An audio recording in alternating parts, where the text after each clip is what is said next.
access code into the chat.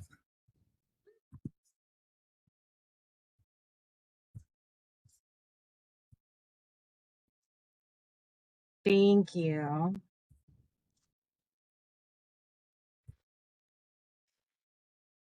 Well, Leslie, I don't know about you. I'm comfortable moving forward without Michael. Do we want to pause until Sandy gets it figured out? I'm okay moving forward as well, but are we down by one in terms of a quorum? I think we can, we could probably start to talk through these issues, and then once we get to vote, make sure we get a quorum. We have a quorum by then. Would that work? Eric, or? I think to clarify, you have a quorum even without Sandy. Oh, okay. I think we should go ahead and then see if we can troubleshoot with Sandy and maybe kind of work through some of these components here. Okay. Hello, everyone. My name is Dr. Chelsea. I'm the program manager for the Region 10 Opioid Abatement Council, Gateway to the Rockies Opioid Council, or GROC. Today is our first executive committee meeting of 2026. So the first item on the agenda is attendance. And while I did take attendance, I'll go ahead and do it for the recording. Commissioner Dahlkemper. Here. Commissioner Marlin. Here. Commissioner Hollingsworth is coming back in the room. I still do not see Michael Miller. Then we have Dr. Ryan.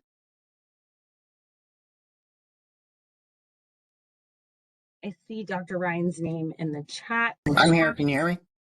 Yes, yes. And Marie Larson. Yep, I'm here. Wonderful.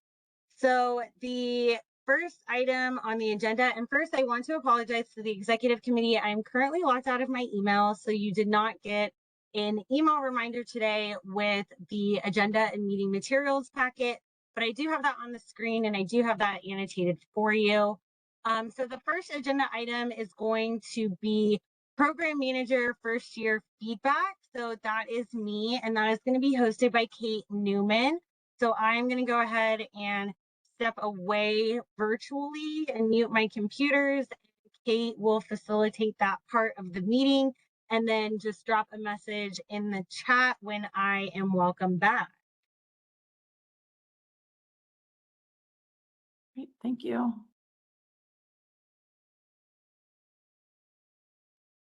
Yeah, so I'm Kate Newman, Deputy County Manager at Jefferson County. And I know Chelsea works for you, but she on the payroll, she reports directly to me. So our process at Jeffco for annual reviews is we call it the milestone review. And it's a document that we submit through our Workday process. And it kind of captures professional development goals, could be personal or could be something GROC needs done for the upcoming year.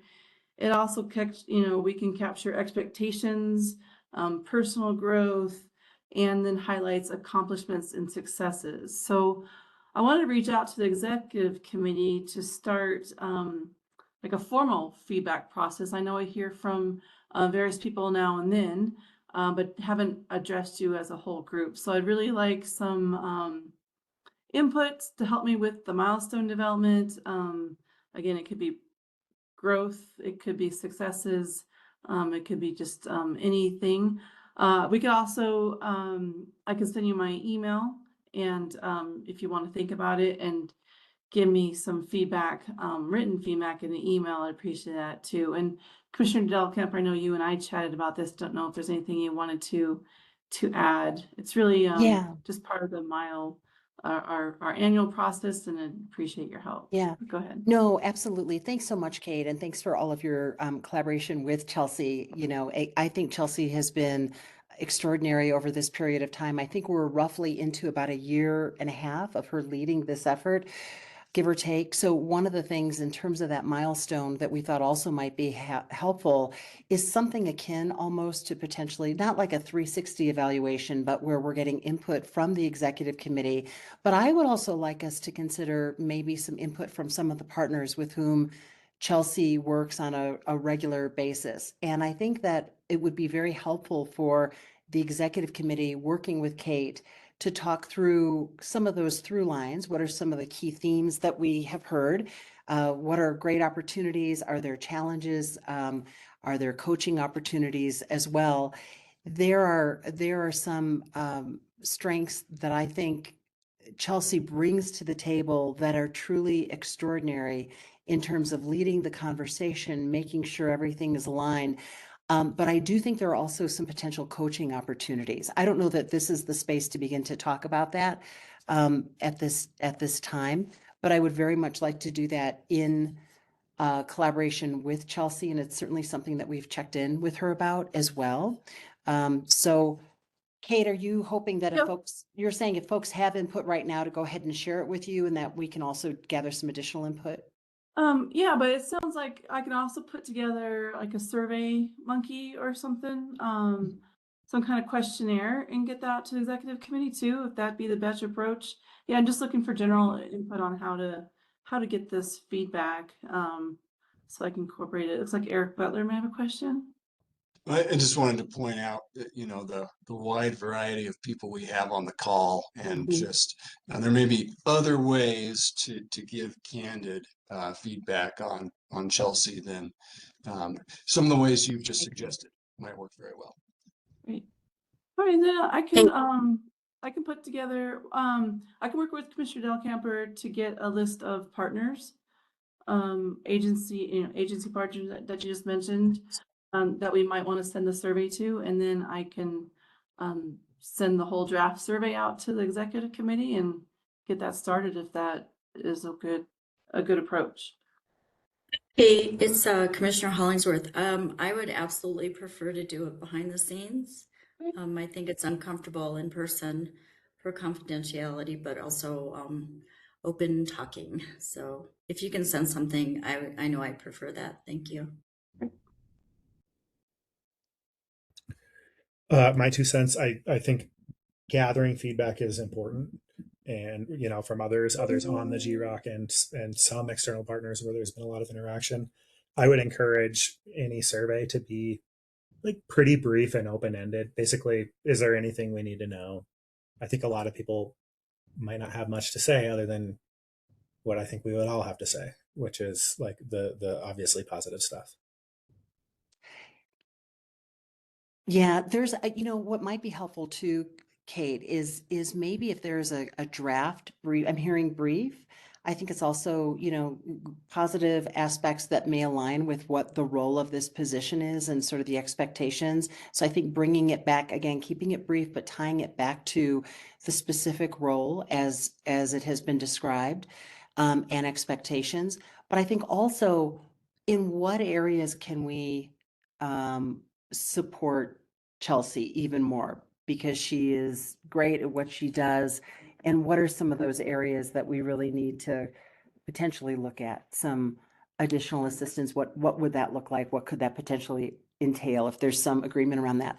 If the executive committee is open to it, I would really love for us to consider having Kate come back once that information is compiled to share just with members of the executive committee what the results were, so we could have a conversation about that. And then Kate, if it's okay, and it's okay with the executive committee, working with you in terms of the feedback that we would then provide to Chelsea, and then the support that we would potentially agree upon to provide as well. So Yeah, she has every piece of support she needs to be effective and successful. Yeah, let me ask Eric, is that can that be a closed meeting then? I know the commissioners it can be, but this board. Yeah, I think we can set a lot of this up in the format of an executive session. Perfect. Okay, so it sounds like I have a plan. I'll put together a brief but open-ended survey that also focuses on what support we can bring. And then I'll send the draft out.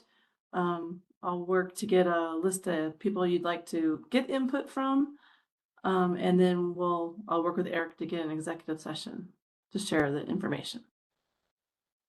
Good. All right, let me see if I can figure out how to text her to get her back. If anybody else has anything before I do that, let me know. Good. All right, let me text her. My text isn't working.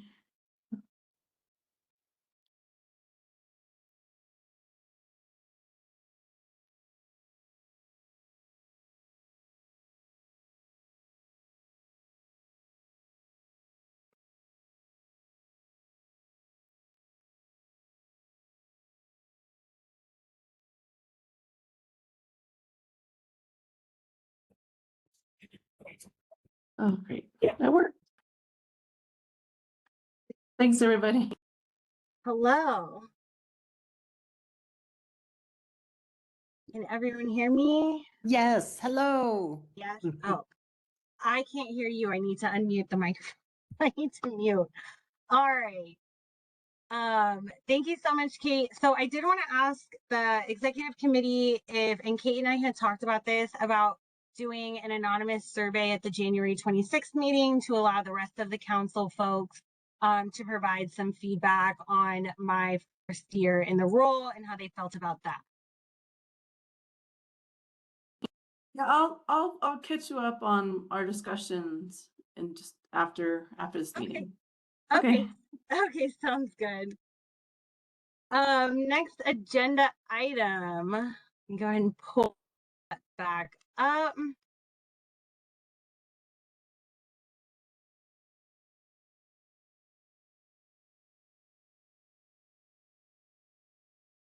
Quick update on contracting. Almost all of our awards have started. JCPH was the most recent one to start January 1st. We do still have Jeff's Coast Sheriff's Office has a budget amendment in January 26th. So we are looking at a 2-1 start date for them. And then the Lakewood Police Department co-responder program, we are still in red lines with are hoping to come to an agreement and get a February 1st start date. Other than that, all of our contracts are up and running. Omni gave me an update this morning that they are almost done with their user testing to do performance reporting for all of our grantees. That is moving along. We have the Stedman Group National Opioid Conference, June 17th to 19th of this year.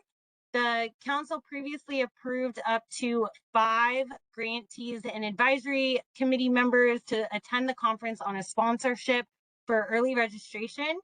I was invited as a speaker on using national opioid settlement funds for capital assets. And so my registration will be free.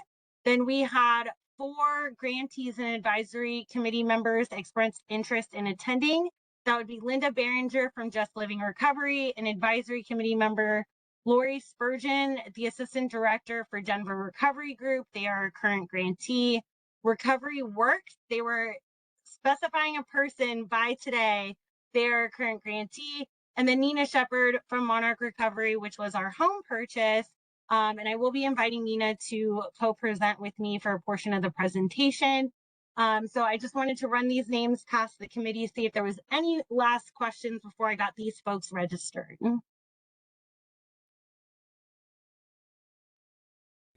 This one dropped off of my radar screen.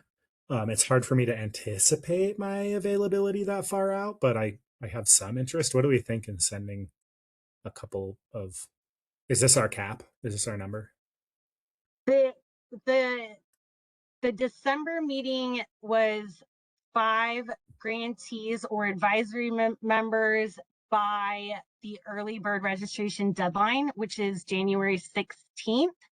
And so to me, it makes sense if you want me to register you, I can register you, and then we can always transfer registration.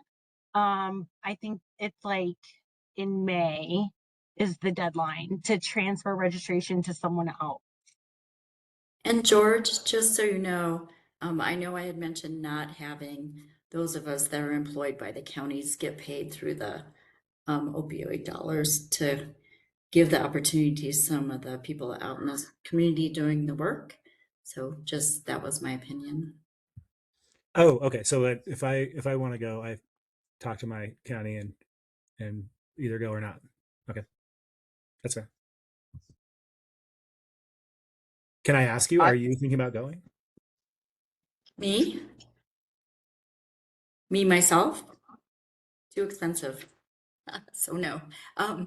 No, I'm not. I looked at it. I was wondering, is there anyone interested that's doing youth programming?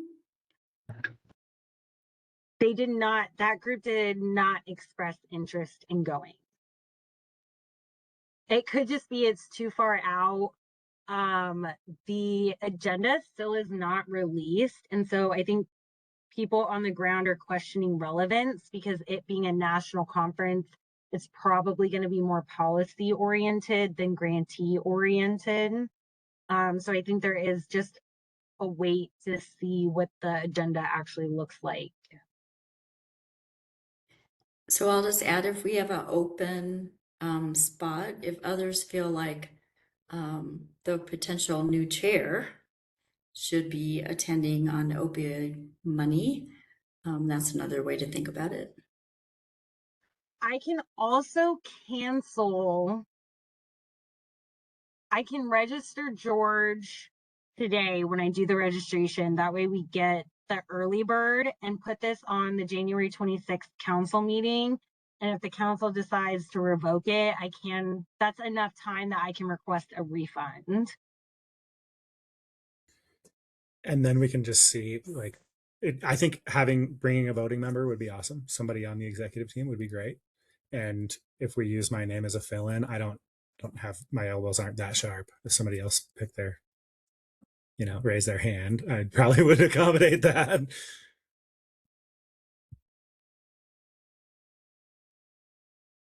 Yeah, I think that's a good thought.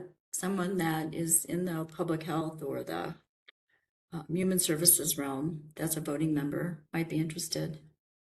As long as people report back, that's part of the requirement, right, Chelsea? For paying, yeah. They have to report back what they learned. Yeah. Yes. And then Michael Miller did put in the chat, I'd vote we have at least one of the executive committee members attend. I was gonna say that's something I could potentially be interested in, but schedule-wise, I'm not sure what we'll be committed to at that point. So I could potentially take it if we sign George up and need someone to fill in. Yeah.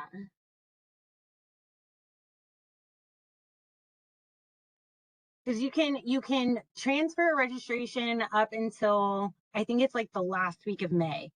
You can cancel and get a refund.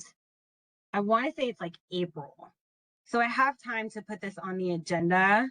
I potentially have time to add Marie and George now and then bring it to the January 26th meeting with a total budget of everybody.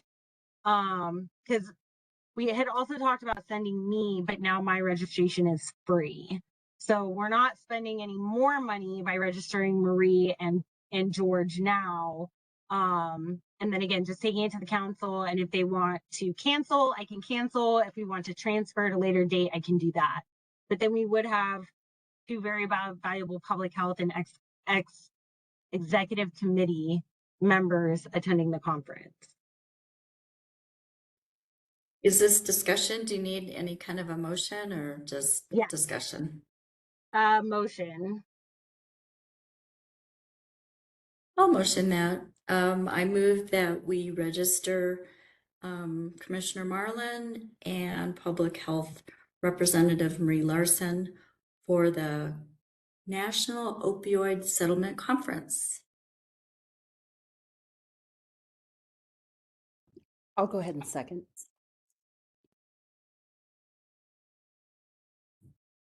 We'll vote by opposition in the chat.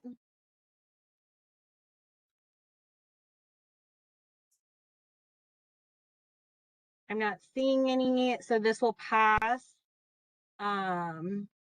So I will add this to the January 26th meeting that we had, kind of just those two position switch out with the total budget, and then what these that we can cancel or switch out registration by. George and Marie, I have an extensive list of information I need from you guys.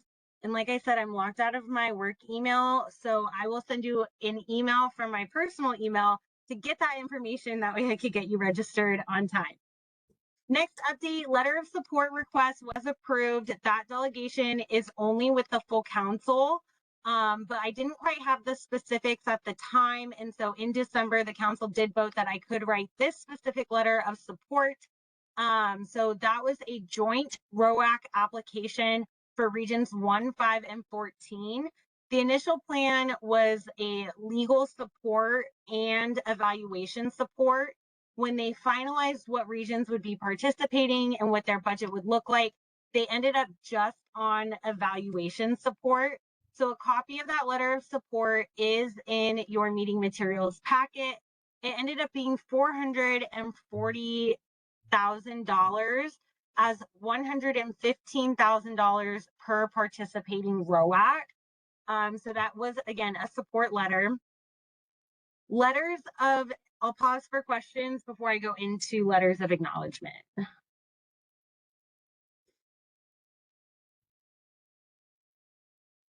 I'm not seeing anything. So letters of acknowledgement are within my delegation to complete. These use objective, neutral language. They have a very strong clause at the bottom that says the GROC does not hold a formal position on the grant maker's consideration of the proposal. This is simply notifying the grant maker that our region is aware of this application, since there is currently no tracking system for organizations that receive multiple awards for similar projects.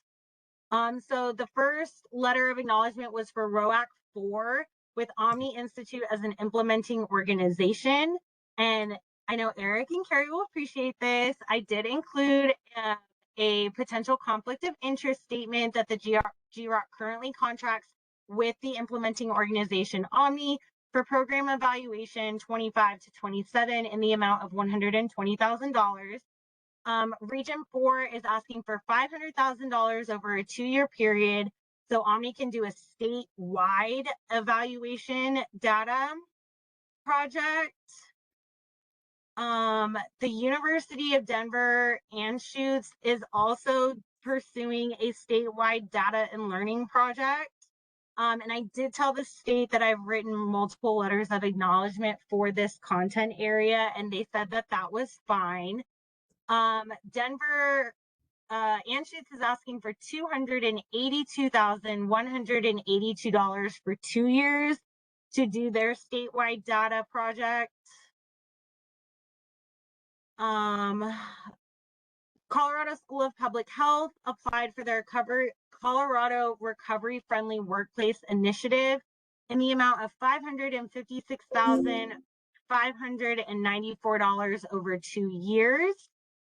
And I did say that in this letter that we did recently add recovery friendly workplaces to our strategic plan, though the specific concept has not yet been fully defined, and that the School of Public Health provides services to 11 participating employers, and they are prospecting a collaboration with Gilpin County.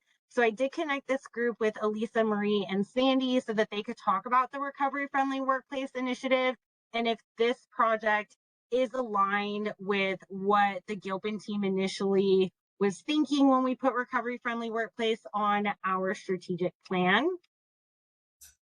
Colorado Department of Public Health and Environment, CDPHE, is applying for $750,000 over 2 years for their Future Syringe Access Program Summit. This was the largest dollar amount I've ever seen come through. So I did ask several follow-up questions, and I did connect with Michael Miller who has the relationship with CDPHE around the Future Syringe Access Program, kind of like what are they using all of this money for? So that, again, that is still just a letter of acknowledgement. We know that they are applying. Then Colorado Department of Early Childhood, this is the last one, is applying for $750,000 over 2 years for the Colorado Family Resource Center Association in Illuminate, Colorado. Again, they have some ties to Region 10. So I am working on a map of services in Region 10, and that's what these letters of acknowledgement are supposed to do, help us map what programs are existing, for what dollar amounts, what areas are they servicing. So trying to build that map of services. Any questions on letters of acknowledgement?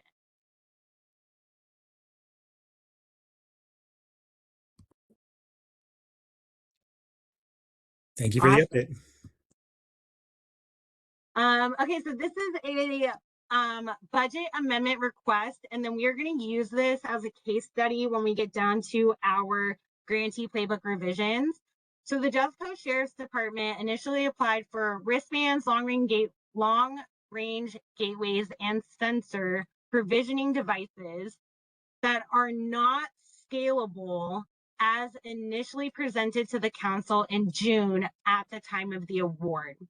I want to remind this group that it's been 7 months since we've talked about this award, and so folks have had time to do more research into vendors and programs. So the application budget requested 4 long-range wireless gateways for $3,800. In contracting, they requested to revise the budget to 22 long-range wireless gateways for $20,900. The initial projected budget for 2 years, if we only funded 50 units in both years, was $284,881.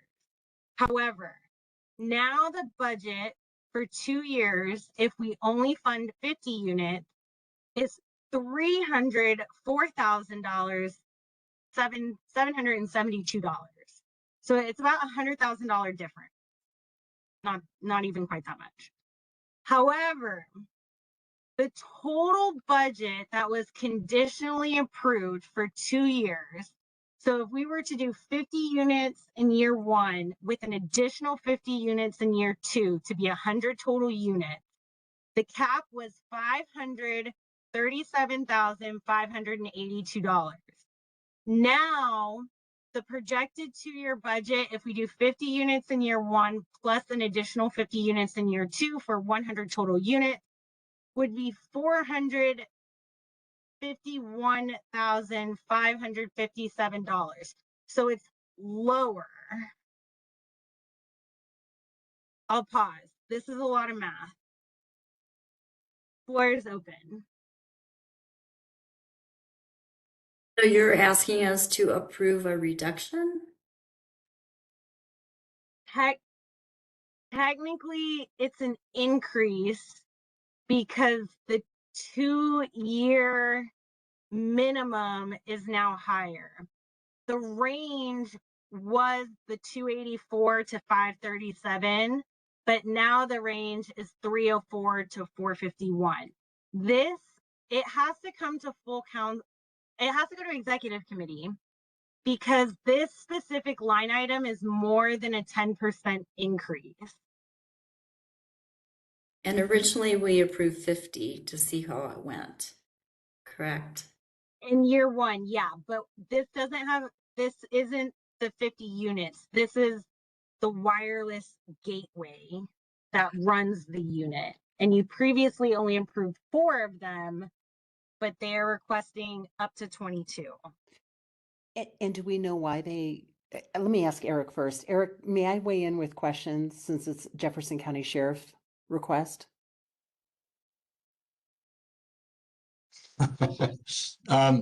Great question. Yes, I think you can ask a question. Okay. And then we should talk about whether I can vote when we get to that point.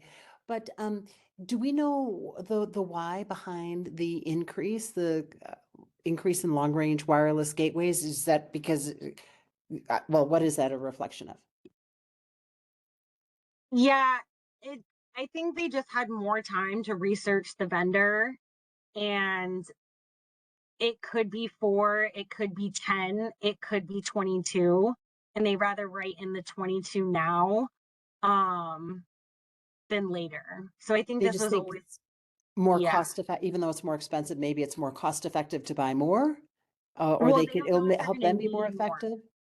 They don't know if they're going to need more. They have to actually contract the vendor. The vendor has to Oh. physically go to the jail, Oh, and then they have to start the setup to see what the Wi-Fi readings are to make sure that they get signal everywhere the wristbands could potentially be.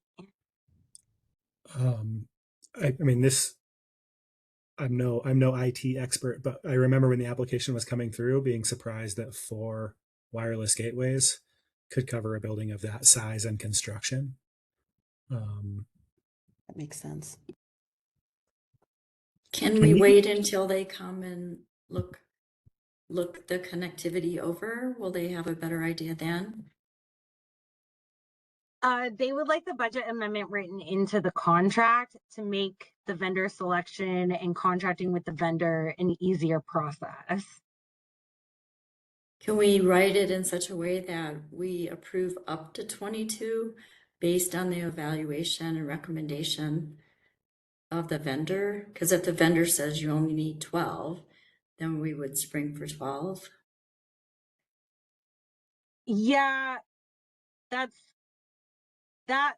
is definitely going to be included. I think there's a couple of things, loopholes in the initial policy that we have.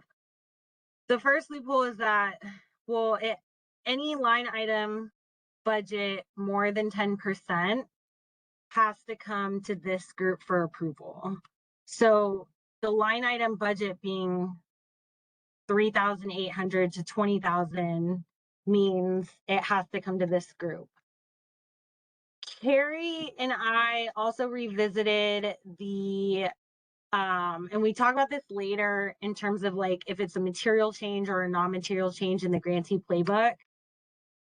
The 2-year minimum is lower. With the change now it's higher. But the overall award is still under the cap. Because this is still in negotiations, I think I should have been able to just approve this in contracting. Because it's under the cap. But because this line item over here is more than 10%, I cannot approve it. It has to come here. Yeah, Chelsea, I understand that about the percentage. Maybe I wasn't clear. Sometimes when we have county bids and projects that we're approving, sometimes we use the up to a certain amount because sometimes they don't know really what's needed till they get in there. But then if they don't need it, then obviously less would be spent. So it would give flexibility for GROC to spend less if there isn't the full need of 22. Does that make sense? Yeah, and we are going to write that into the contract, but it still has, the amendment still has to get approved for these dollars. I understand. Can you describe what it says? Grace supports amendment. What does that? The advisory committee. Grace What's is that? our Grace is our advisory committee. Okay. So they reviewed this on Thursday and they don't see any issue with this budget amendment. Okay.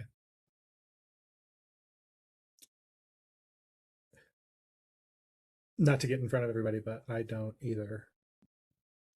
Yeah, and I'm happy to make a motion, but Eric, can I vote on this or make a motion? I think probably best if you don't, Leslie, Yeah. because I think you probably would have abstained from the vote to approve this in the first place. Perfect. I'll go ahead and abstain from this. Kelsey, do you want the motion to have the actual dollar difference that we're approving? Yes, Eric, right? Carrie, yes. We need all four numbers to be approved. Interested in Carrie's thoughts, but at the very least, you need to increase the itemized line number. Yes. Can I just move that we approve the amendments as described?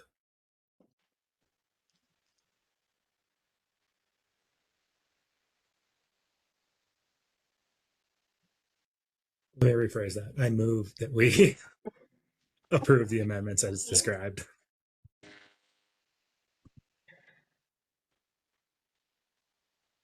I need a second. I'll second that. Thank you, Marie. And then I have Leslie abstaining. We'll vote by opposition in the oh, Michael Miller also has to abstain, right? Correct. Okay. We'll vote by opposition in the chat.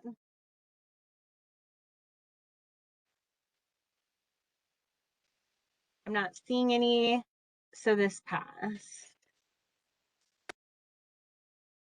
And then next agenda item, I saw Sharon in the room, but I think she stepped out, so we are good on that.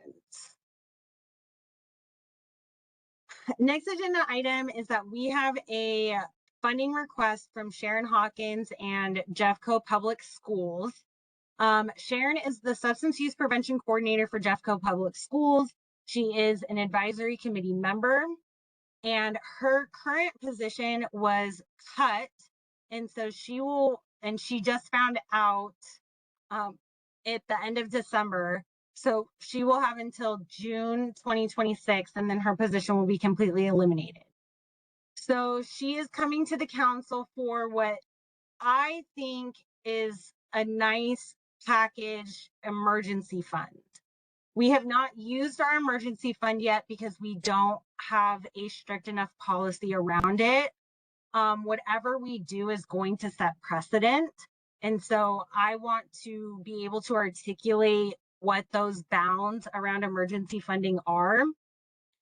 So Sharon is requesting a 0.6 FTE with an annual salary of $71,827 for including fringe benefits at $22,266 for a total annual salary of $94,093.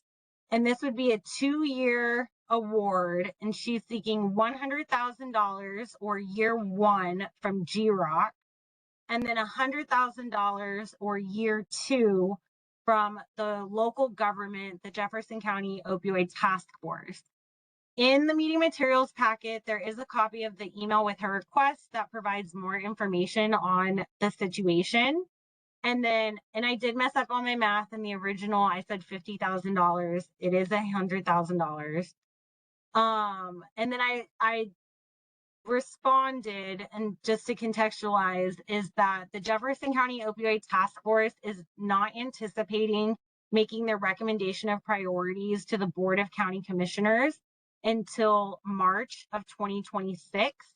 And then they would be hosting a competitive RFP. That group did share their preliminary priorities with me. And this position through Jeffco Public Schools would qualify for 2, potentially 3 of those RFP positions. It's unclear if those are going to be open at the same time, so people can only apply for one, if they can use the same project to apply for all 3, if it's going to be rolling. But this group is technically the second. It went to the advisory committee. The advisory committee does support sending this forward to this group.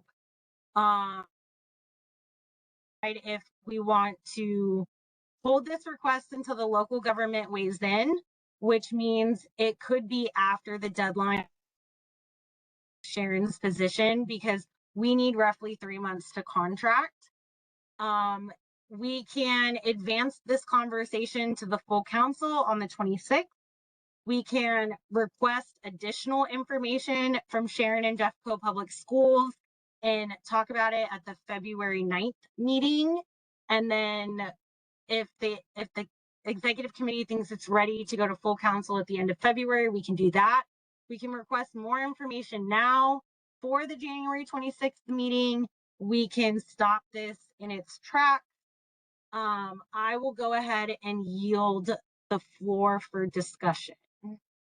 Eric, is there anything you want to say legal wise?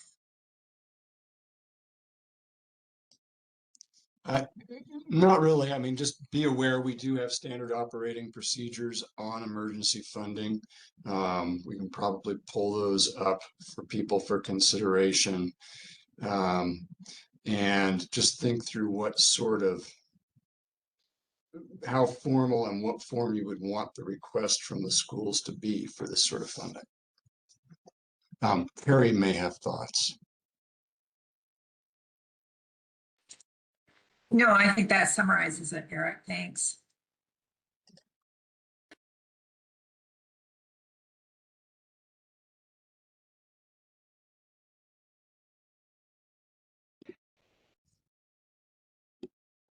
Chelsea, could you, oh, I'm sorry. Let me put my hand up too. I see Sandy's hand is up. Commissioner Hollingsworth hand is up. Yeah, I don't want to be the Gabby one today. I have a lot of questions. I wouldn't myself approve this today. So here are some of my questions. Why was it cut? How many are being served? Could it be a 50% without benefits just to keep the staffing going? And who would be her employer and give her support resources? Because if they cut it, that kind of indicates they're not going to be the employer. I know that my commentary is that all counties and schools have had to do some pretty tough reductions this last year or two. And there's always a story behind why they are. So I really am curious, like, why this got cut.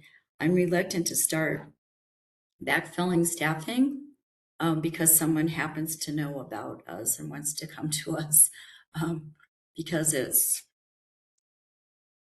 not sustainable. So that's a concern, but those are some questions that I have just to kind of start the conversation.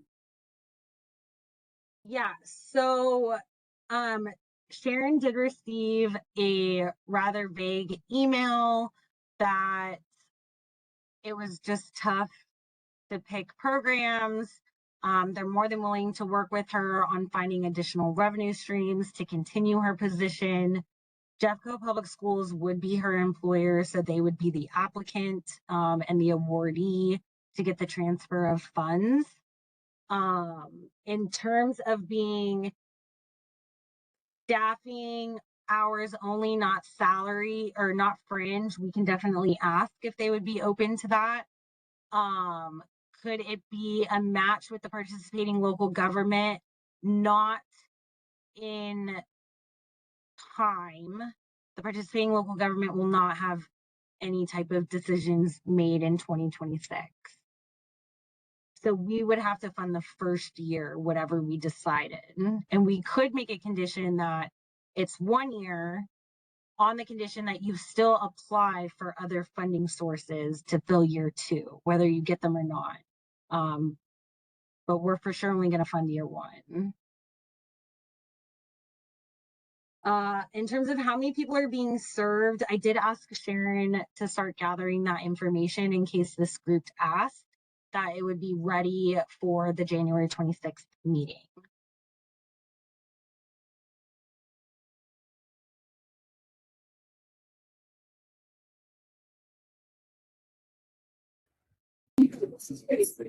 Hey folks, this is Rhiannon.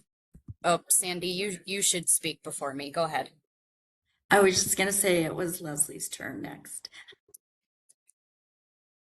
I'll double back up. So Leslie, you first. No worries, no worries. Thank you both so much. I had, Sandy, I appreciate these questions that you're raising. They're really good ones. I also had a question about what is the impact and the reach of the program under Sharon's efforts? And I know that her work in Jeffco Public Schools is greatly needed. I also know that the district is facing, as you mentioned, many school districts are facing big cuts. I think I saw that number increase by an additional $10 million just recently in a Denver Post story that I read. It was the local media coverage. I want to say the amount of cuts facing Jeffco are somewhere now in the ballpark of 40 million, but don't quote me on that. I can do a quick Google search to find out with that additional 10 million. So I just think that the school board and the superintendent are really focusing and having to cut to the bone in terms of budget.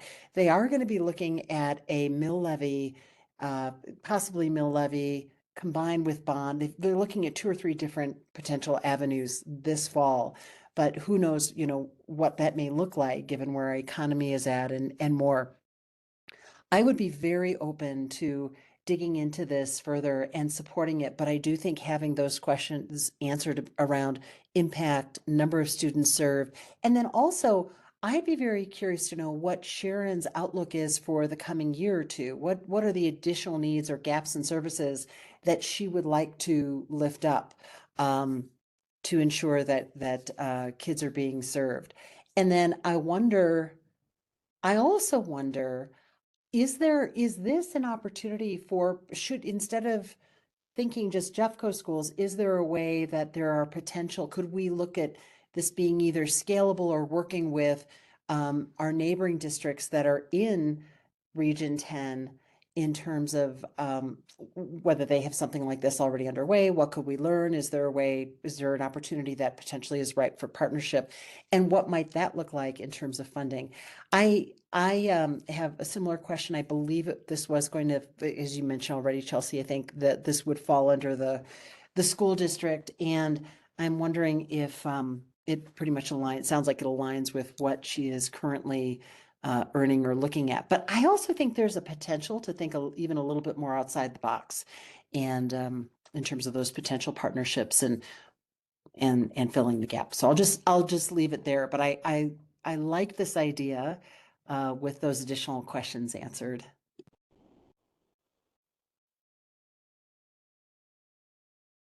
Rhiannon. I just want to make sure, is it appropriate for me to drop something to consider here with my role with the group? I don't want to overstep. I think so. I welcome that. Okay.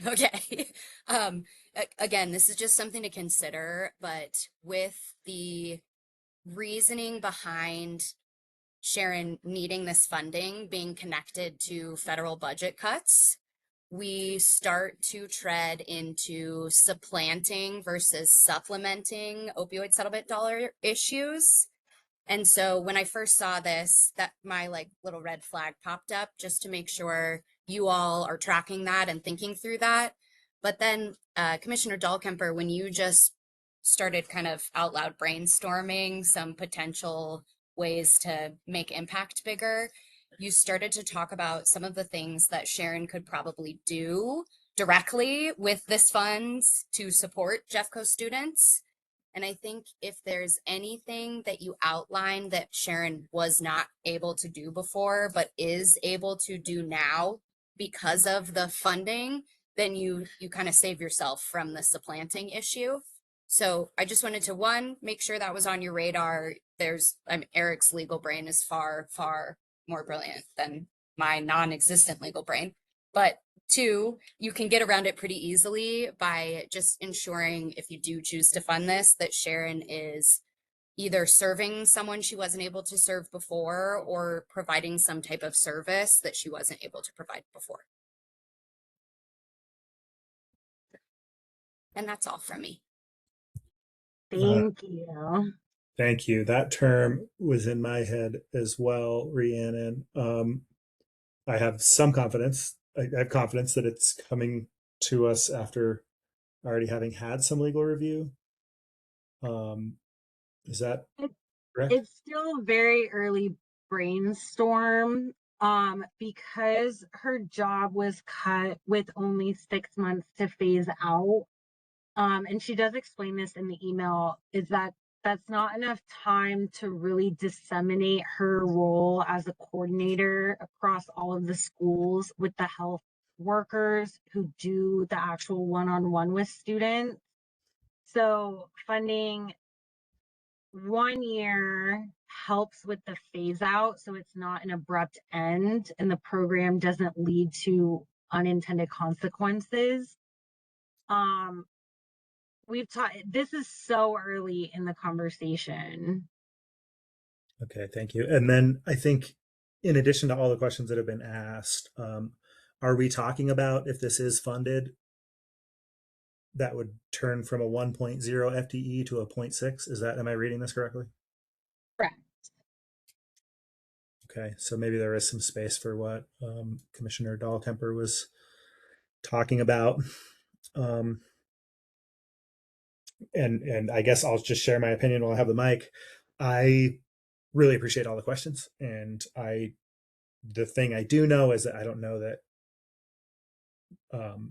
the executive committee needs to be where the conversation stops. I don't know how I'll ultimately feel about this, because we don't want to create an incentive or a dynamic where organizations start to shed this work when it's funded in other ways and then come to us. Whatever legal term we want to use for that, it's not a dynamic that we want to incentivize.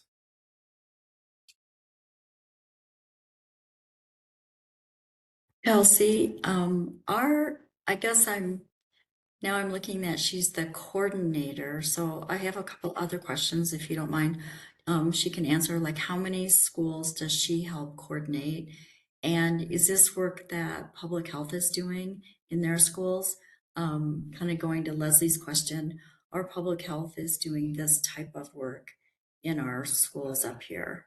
So maybe a job description or something that would help better understand her role versus the educators that are in the schools and who they work for.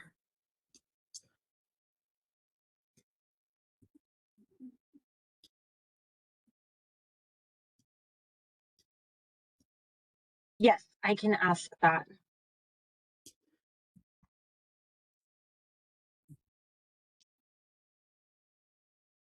So keeping an eye on time, would this group like to hold this conversation until February 9th?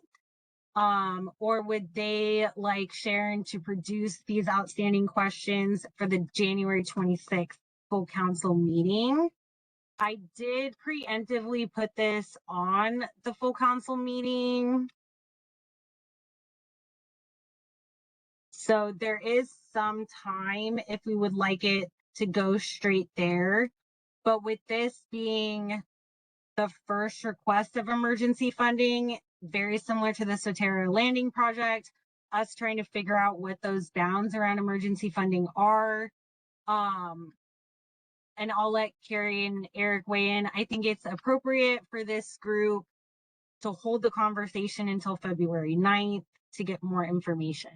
But if they would like to brainstorm with the full council, who might completely shut it down on January 26th, that's an option as well.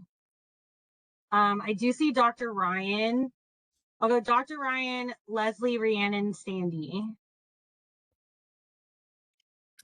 Thanks. A couple things. Any sort of moving forward, as this is the first emergency request, that we have them fill out a comprehensive, so we're not having to ask all these questions that are pretty obvious and should be to anybody. Having them fill out a basic application like everyone else has had to go through, and not make exceptions, because this whole back and forth and having to ask some really basic questions is time consuming for everybody. And so having them fill out whether they're asking for emergency funds or friends of the group or whatever process it is we're using for this, I think that would be great. The other thing that was suggested earlier, how she's going to be, this individual is going to be doing more work and serving more people, going less time. I'm not sure how that's physically possible for any human being. And I think it's not possible. going from one to 0.6. It's just, I don't really understand that concept of how she could be serving more people. And yes, as Commissioner Hollingsworth said, here in Clear Creek, we do this through Mountain Youth Network, the exact same thing. So we don't need that up here from someone who's going to be working less hours. That just doesn't seem like a possibility. But yeah, so the counterpart, first, Dr. Ryan, yes, I am working on what these like templates look like for applications. I did create one after the Soterra Landing project. I didn't have Sharon do that for this because this group may shut it down. This group may not be ready to tap into emergency funding whatsoever. So that is time consuming for Sharon, time consuming for me, for this group to say what we don't know. So every time you guys do ask questions, I do turn that into some type of application template. And then, but Chelsea, yeah, that's true for every single applicant of every single thing, right? They do a ton of work, and in the end, they cannot get funded. So I'm not sure why we were making exceptions. We've already made some pretty huge ones. We're making exceptions along the way. I think the more exceptions you make, the more this process is going to become what it may appear to be from outside.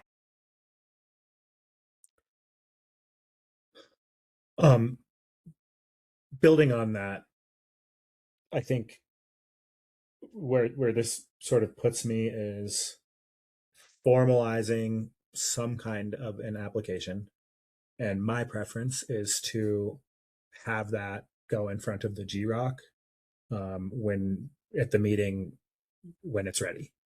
I don't know that it like the answers to these questions I think are relevant to the body that would be making the decision, and I don't think that's this one. And so, I don't. That's how does that sound as a approach? I want to add one more question if that is where we go, which is, can we just get I think for the larger body just a sense of what other emergency requests might show up? I mean, HR1 is going to be implemented. The legislature may by June have reduced the Medicaid. What's the word? The Medicaid rate, and so we may see a lot of emergencies cropping up, and I would like the body to be aware of that.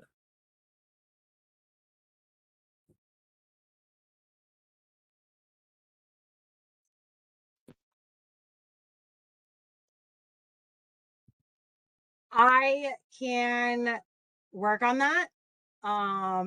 Yeah, the floodgates are already opening, especially with Soteria Landing. I probably get 2 emails a day on we think this is a special project, and trying really hard to articulate what the bounds of special projects are, being more capital. I created a template. I'm like, you can fill this out. It'll go to the advisory committee, and the advisory committee can stop it in its tracks. They can bring it here. Well, it will always come here, but they can make the recommendation that it stop. But we do need articulated bounds around eligibility. And this is the first of the emergency requests that I have gotten. So that's why I brought it here is, do we want to open these floodgates, or do we want to say we are not tapping into emergency funding yet until we have a better sense of what we want those bounds to be?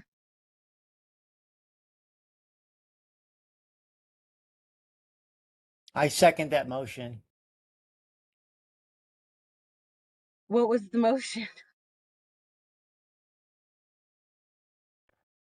To not open the floodgates until we have proper process and proper everything in order. Okay.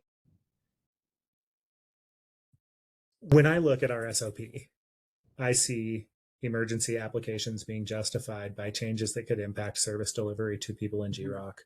I think this is one of those changes. I don't think it's completely out of thin air.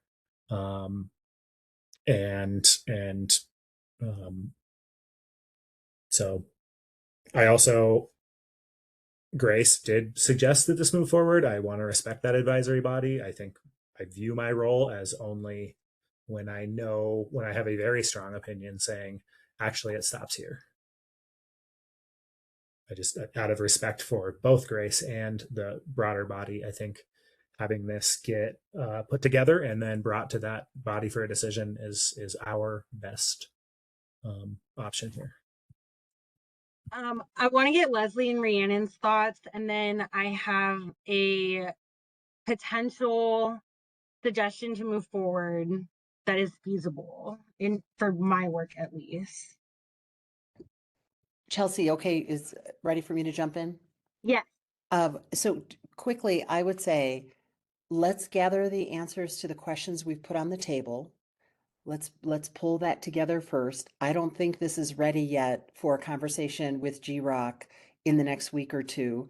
Instead, I think it would be better to compile that information, factor it into our current process, and then bring it to GROC in February.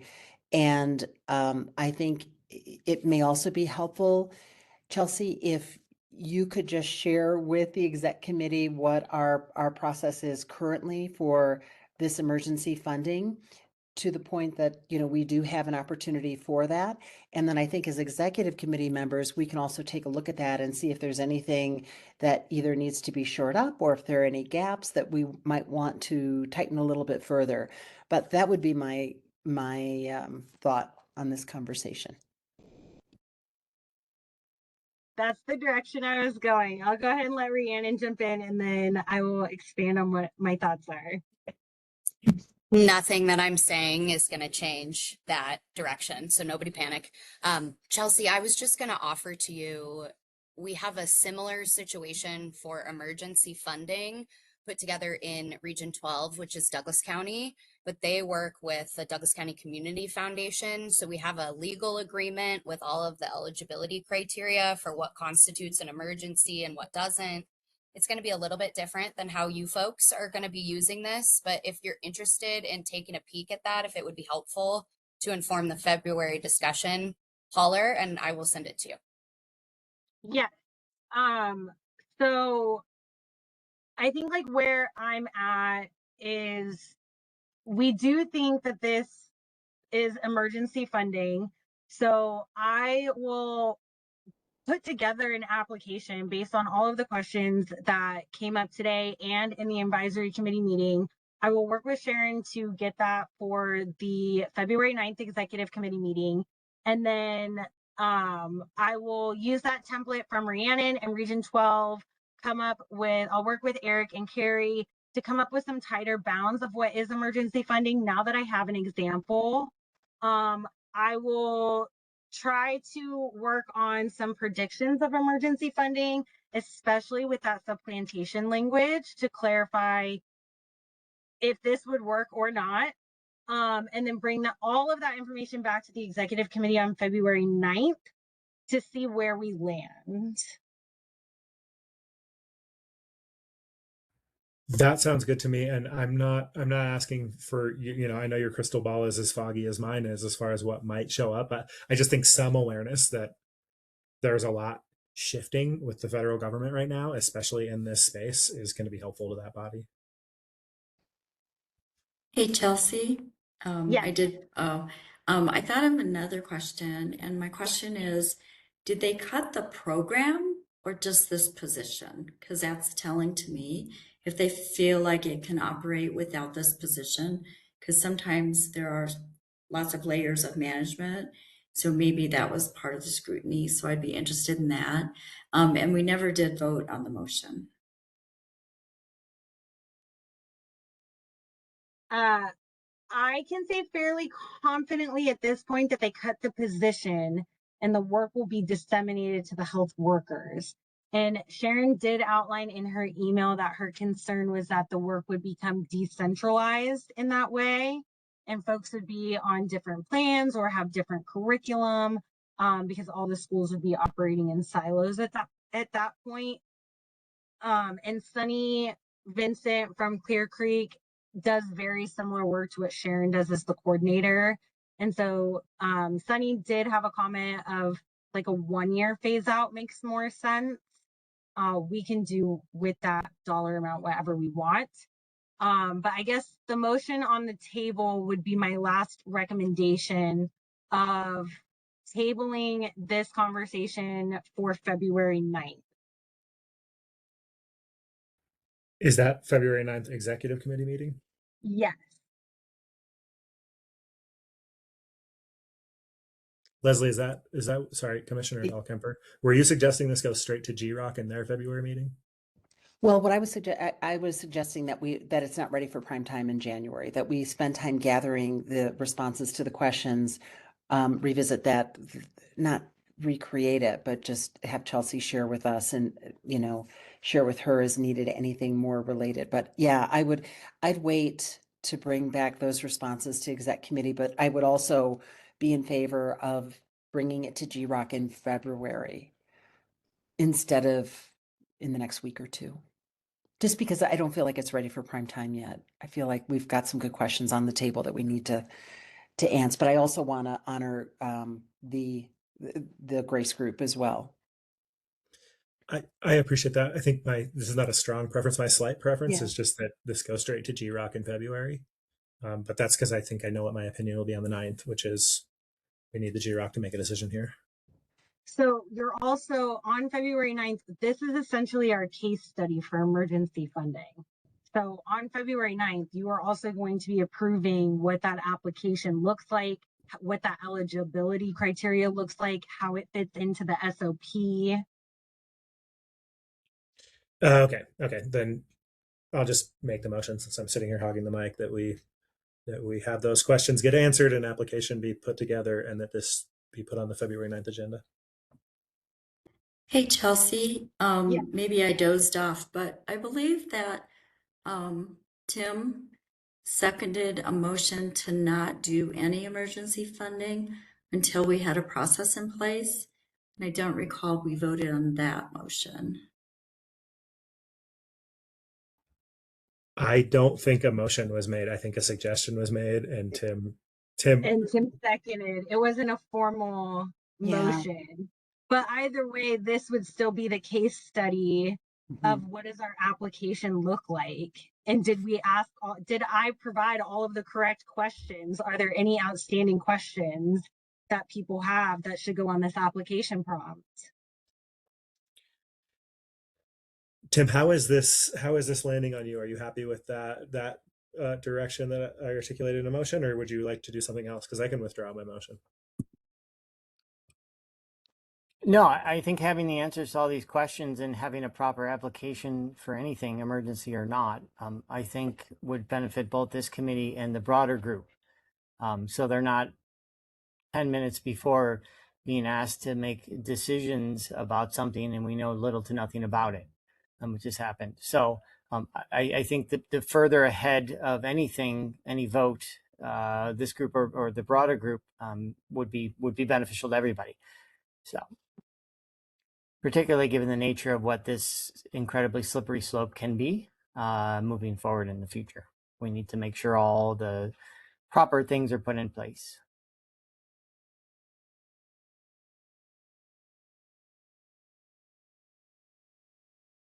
I'm looking for a second.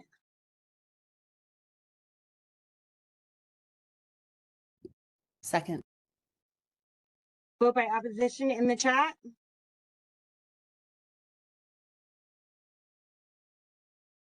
All right. I will work on gathering the outstanding information. I will work on putting together a more formal application. I will weave this into our current processes and SOP, and then that will be on the February 9th agenda. The next item is going to be our grantee playbook. And these are just some minor changes that need approval. The first one is going to be on page 10, and let me put this in the chat for folks.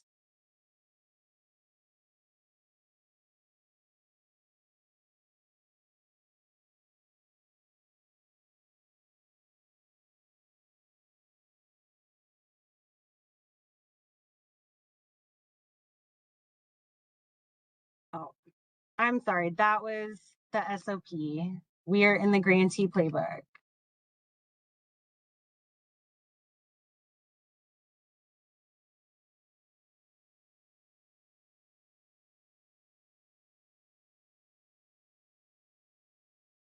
So the first one is a clarity on quarterly reporting templates.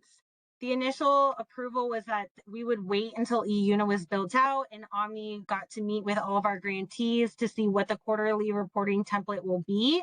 And the decision was made that grantees will report their quarterly reporting data through the Qualtrics service survey link hosted by the Omni Institute, and then the Omni Institute will validate responses and then export that into the grantee's respective eUna portal so they can engage with the results in progress. That's actually import, not export. So just clarity on what that quarterly reporting template is. Do I need a motion each one of these, or can I do a collective? Eric, Carrie? I think you can do a collective. Okay, cool. I'm like, these are actually kind of small. We have a description of the decision-making chart, if it's material or non-material changes, and who has that approval authority. So just added a narrative of what is a material change and what is not a material change. So if there's staff turnover, replacement in a comparable role, that would be non-material. Minor adjustments to the project schedule that don't affect the total completion of the award. Minor changes in vendor or procurement methods. Budget line item moves that remain consistent with the approved intent. Updates to internal processes for implementation that do not affect grant requirements are all non-material changes. I can approve them and report back to the council. We did add a prohibited item is work outside of the contract period. And the explicit example is regarding fringe benefits are allowable only for the period during which an individual is actively employed and working on the funding project. Fringe costs may be charged through the employee's final date of employment. Any fringe benefits incurred after the date of separation, including amounts associated with paid out leave beyond the final day worked, are not allowable as they do not align with the period of service provided in the project. We clarified that. There is an amendment at the budget reallocation form. Team, the eUna portal does have automated amendment requests for budget increase, budget reallocation, timeline extension, and performance goals. So we are going to use that part in eUna. And then performance goals amendment will be used for any type of scope of work change. We'll keep that there. But we did need a staff change amendment form. So we're not using this specific form, but I do want to leave it in here until we decide need it. So as implementation continues, we'll come to that decision. And then there was no type of like staff change or form. So if someone has 1 FTE that they want to make 2 half FTE, how do they report that? If someone is leaving and they have an open position, they should report that to us because that could create the need for 0 additional cost contract extension later. So here form that has been uploaded to eUna, and those are all of my amendments in here.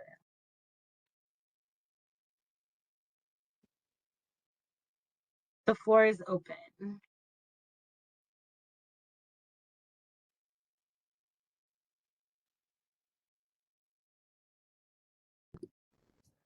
Chelsea, you're looking for a motion on this one?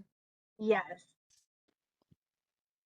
I am happy to go ahead and make a motion. Oh, I see hands up though. Are these hands from early on or for this playbook? This is a new hand. Two quick comments. I don't think this is necessary, but I want to check. It's probably elsewhere that we established that those benefits would be prorated. Like if we're paying for half an FTE, we're only paying for half the benefits.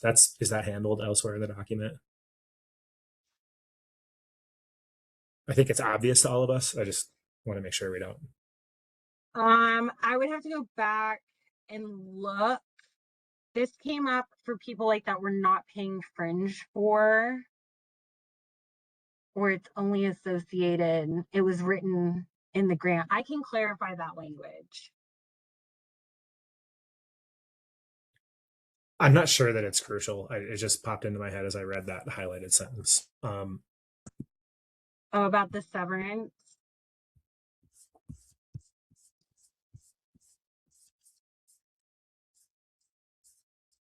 And my only other comment is the portions in yellow that will remain TBD, which are kind of throughout this. Are you asking for changes to those now, or is that just a highlight?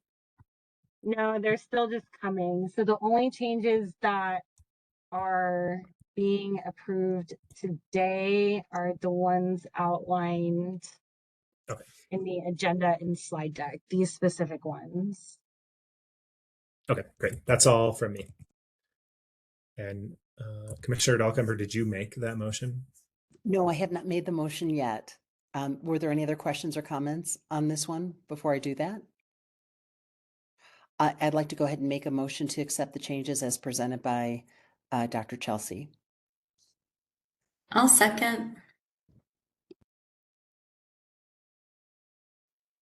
Opposition in the chat?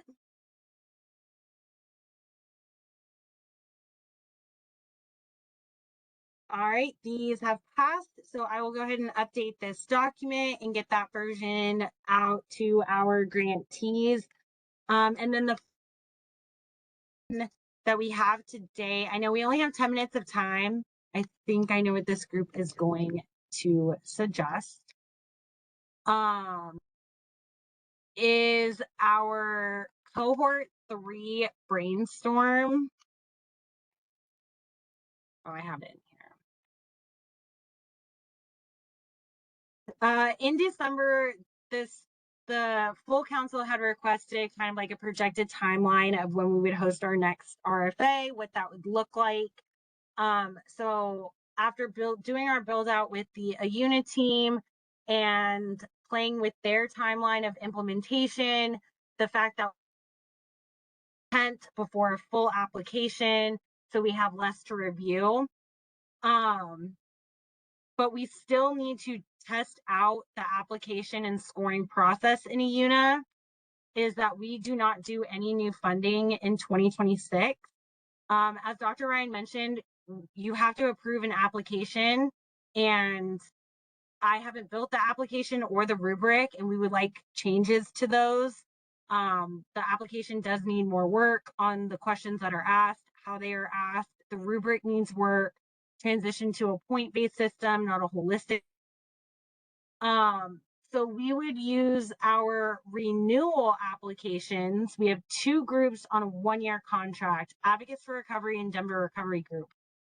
We would use them to test out the system, and everybody would grade those 2 applications to test out how the rubric works, how the application works, just focus on those 2. And then that would align them with a January 2027 award date. So they would have like a 15-month renewal. I think Advocates would be like 16 months and Denver Recovery Group would be 15 months. That way we can transition them into that calendar year award. Yeah, I don't think we can do an RFA in 26. I want to be cognizant of time. Knowing that we have started this conversation of reviewing the application and the rubric for just different funding streams for the February 9th meeting. And so I can roll this timeline over to that February 9th meeting and make sure that I allocate a good chunk of our meeting time to that conversation.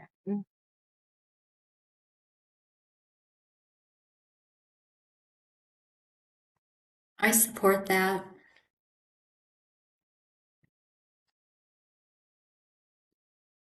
I'm good with that as well.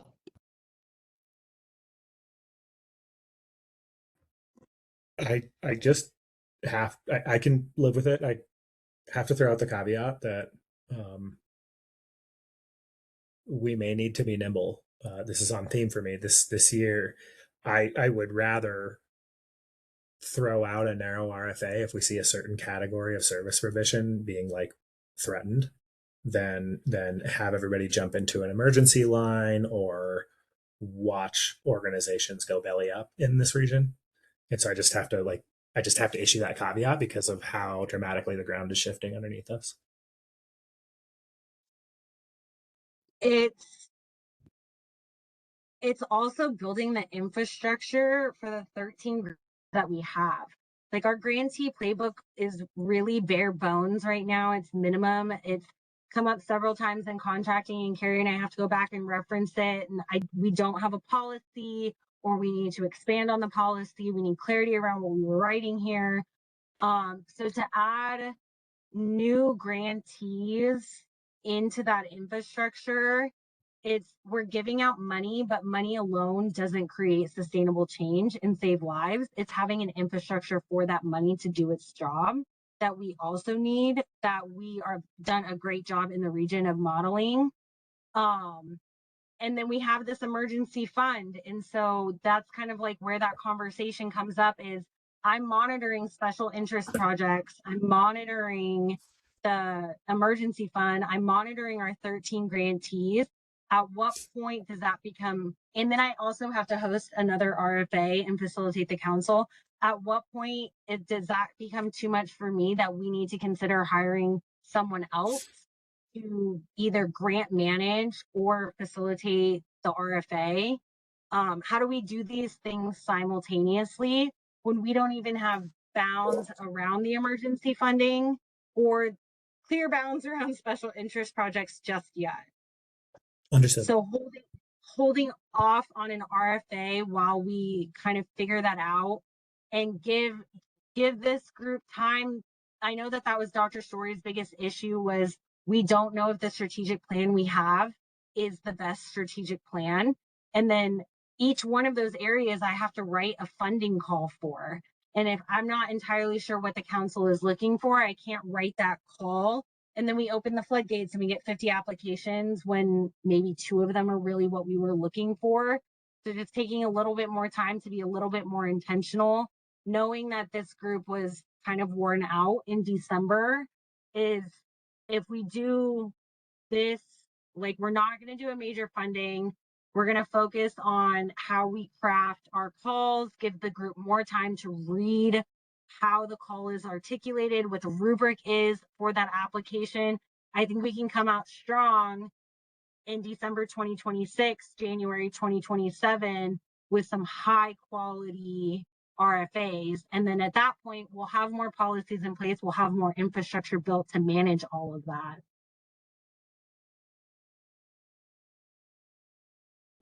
Understood. My intent was just to throw out the caveat that another way to phrase it is I get excited sometimes and things show up.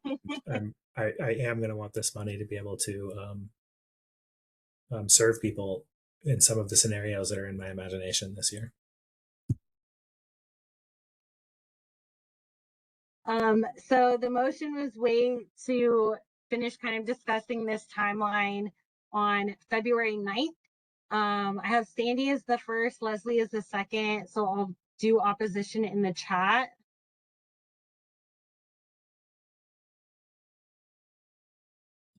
It was the other way around. Leslie first, and I seconded. Thank you.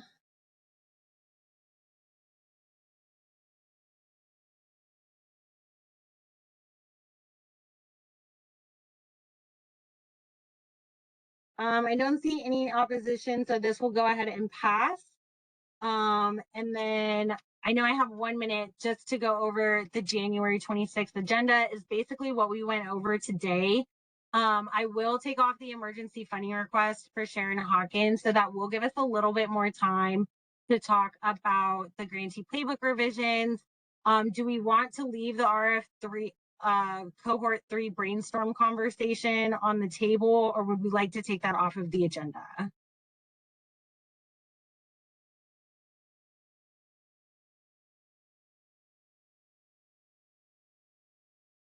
I prefer it beyond, even if it's brief, because I kind of want to get the feeling for if other people feel like we should keep the door open a little bit more just in case.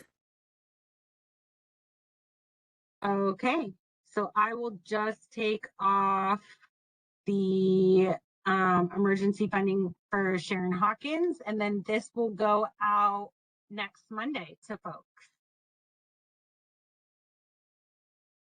All right. Thank you all so much for a great first meeting of 2026. I will go ahead and end the recording. Great. Thanks, Chelsea. Thanks, everyone. Thank you.